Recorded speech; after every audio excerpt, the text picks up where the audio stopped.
মারাত্মক ডেঙ্গুর প্রাদুর্ভাবের মুখোমুখি বাংলাদেশ। ডেঙ্গু ও চিকুনগুনিয়ার মতো ভাইরাস বহনকারী এডিস বাহিত মশা বাড়ছে বাংলাদেশের প্রতিটি এলাকায়। হাসপাতালগুলোতে প্রতিনিয়ত ভিড় বাড়ছে, আক্রান্তদের বাড়ছে মৃত্যু সংখ্যাও। গত 2 মাসে 166 জনের প্রাণ কেড়ে নিল এডিস বাহিত মশার কামড়। রাজধানীর মহাখালী ডেডিকেটেড ডিএনসিসি হাসপাতালে এ চিত্র বলে দেয় পরিস্থিতি কতটা নাজুক। রাজধানীর বিভিন্ন হাসপাতালে খোঁজ নিয়ে দেখা যায় ঢাকার কম বেশি সব এলাকা থেকে ভর্তি হচ্ছেন ডেঙ্গু আক্রান্তরা। তবে এ চিত্র থেকে এবার বের হতে পারেনি ঢাকা দক্ষিণ সিটি কর্পোরেশন। আক্রান্ত ও মৃত্যু সংখ্যাও বেশ নাজুক অবস্থা। পাশাপাশি উত্তর সিটি কর্পোরেশন ও চট্টগ্রামেও খারাপ অবস্থা রয়েছে। সর্বোচ্চ বিদ্যুৎ সাশ্রয় যমুনা এসি, মাত্র 24 টাকায় এসি চলবে সারাদিন। যমুনা এসি। এখনো হাসপাতালে বিছানায় কাতরাচ্ছে শিশু থেকে বৃদ্ধ বহু মানুষ, উদ্বিগ্ন স্বজনরাও। খাওয়া দাওয়া করে নাই, বমি করতো, পাতলা পায়খানা ছিল আর পেটে ব্যথা ছিল, সারা শরীর ব্যথা ছিল। আর এই যে শরীরে কিছু অংশে যেরকম অ্যালার্জি টাইপের ছোট ছোট দানা হয়েছে।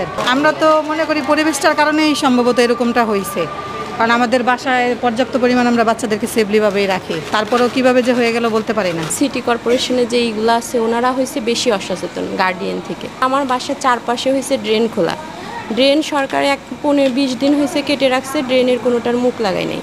তো এই জন্যই হয়েছে আমার বাচ্চার, যেটা আমি ধারণা করতেছি এইখান থেকে। আবার হয়েছে আমি এই পর্যন্ত দেখি না যে ওইখানে হচ্ছে দিচ্ছে, ওষুধ দিচ্ছে বা আসতেছে, যারা দিতে আসতেছে কেরোসিন তেল মনে হয় একটু দিচ্ছে। যদি বলি যে একটু এই পাশে একটু ওষুধগুলো দিয়ে দেন, ঢুকতেছে না। যেই অবস্থার মধ্যে পড়ছিলাম আমরা তো কান্নাকাটি, বাচ্চা নিয়ে অনেক অবস্থা খুব খারাপ ছিল।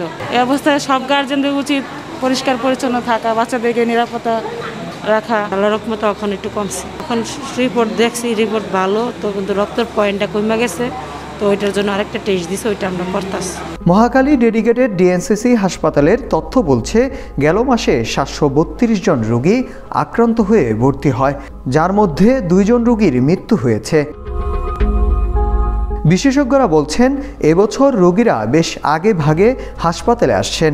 এতে করে চিকিৎসা সেবা দেওয়া যেমন সহজ হচ্ছে, তেমনি সুস্থ হয়ে বাড়ি ফেরাও সংখ্যাও বেশি। ডেঙ্গু রোগের চিকিৎসাটা কিন্তু একটা সমন্বিত উদ্যোগের ফলাফল। তার পিছনে পরিবেশগত কিছু কারণ রয়েছে এবং কিছু কারণ রয়েছে আমাদের দৈনন্দিন জীবনযাপন পদ্ধতি।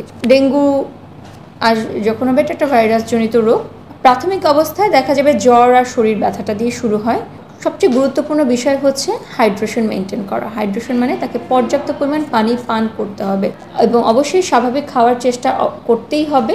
যদি না পারে সেক্ষেত্রে চিকিৎসকের পরামর্শ নিয়ে যে ব্যবস্থা নেওয়া প্রয়োজন সেটাই করা যেতে পারে। এদিকে শহর কিংবা গ্রামে মশা নিয়ন্ত্রণ কার্যক্রম সঠিকভাবে করতে পারলে ডেঙ্গুর সংক্রমণের লাগাম টেনে ধরার সম্ভব হবে বলে মনে করেন বিশ্লেষকরা। আমরা প্রতি বছরই আমরা ডেঙ্গুর নমুনা বিশ্লেষণ করে সেরোটাইপিং আমরা করে থাকি, আরটিপিসিআর করে। এই বছরও আমরা সেরোটাইপিং করছি এবং এখন পর্যন্ত যে পরিমাণ স্যাম্পল আমরা সেরোটাইপ করেছি এর মধ্যে সেরোটাইপ 2 যেটা, সেটা বা ডেঙ্গুর ধরন 2 বলে, সেটাই আমরা দেখতে পাচ্ছি যে মূলত এরা বেশিরভাগ ক্ষেত্রে ডেঙ্গু কেসগুলো করছে।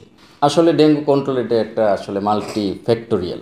হ্যাঁ, আমাদের এই জন্য একটা ডিজিজ মানে ডেঙ্গুর যে সার্ভেলেন্স দরকার সেটা থাকতে হবে, ভেক্টর কন্ট্রোল থাকতে হবে এবং মানুষের মধ্যে সচেতনতা থাকতে হবে। সাথে হচ্ছে ডেঙ্গু আক্রান্ত হলে যে চিকিৎসা সেটা ব্যবস্থা, সবগুলোই আমাদের আছে, কিন্তু আমরা আরও অপটিমাম লেভেলে।